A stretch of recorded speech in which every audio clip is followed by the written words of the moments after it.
বাড়ি ফিরলে কুড়াল দিয়ে কুপিয়ে হত্যা করে ছেলে। মরদেহ দুটি লুকিয়ে ফেলতে শোবার ঘরেই মাটি চাপা দেয় জুয়ায় আসক্ত ছেলে রাজু।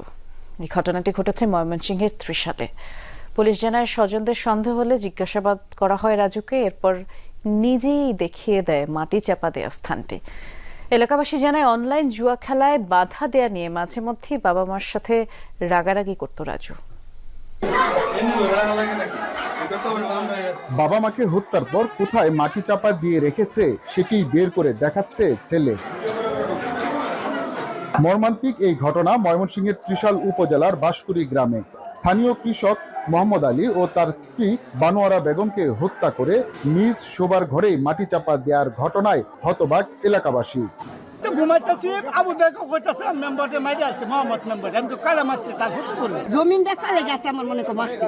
প্রাথমিক তদন্তে পুলিশ জানতে পারে, বুধবার দুপুরে প্রথমে মাকে গলা টিপে, এরপর রাতে বাবা ফিরলে কুড়াল দিয়ে কুপিয়ে হত্যা করে ছেলে রাজু। এরপর শোবার ঘরে বিছানার পাশে মাটি চাপা দেয়।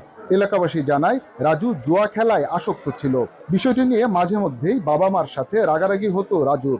ছেলেটা অনেকদিন ধরে জুয়া খেলা, প্রায় 2-3 বছর হয়ে গেছে। এমনটা বেশি চাইছে, বিছানাতে পর্দায় হয়তো তারা মাইরা ফেলতে পারে। যারা আগে ঢুকছে এবারই কয়েকজন, তখন তারা এটা সরাইছে, মানে সরে দেয় কাপড় সুবর, যার কারণে তারা স্পর্শ করে নাই। তারা বুঝতে পারতেছে আলামত দিকে যে এখানে মোহাম্মদ এবং তার স্ত্রী মাইরা তার ছেলে ওইখানে পুঁতে রাখছে। পুলিশ জানায়, স্বজনের সন্দেহ হওয়ায় রাজুকে জিজ্ঞাসাবাদ করা হয়। এরপর বেরিয়ে আসে হত্যার ঘটনা। একটা রুমে মাটি খুঁড়ানো আছে, তারপরে আমরা তার দেখানো মতো আরো মাটি খুঁড়ে দেখলাম এখানে লাশ আছে। তো আমরা লাশের কার্যক্রম করতেছি এবং ছেলেকে আমরা অ্যারেস্ট করছি। বাকি আইনগত ব্যবস্থা পরবর্তীতে গ্রহণ করা হবে। ছেলেকে আমরা থানায় নিয়ে গেছি। এই ঘটনায় এলাকা জুড়ে চাঞ্চল্য ছড়িয়ে পড়েছে। হুসাইন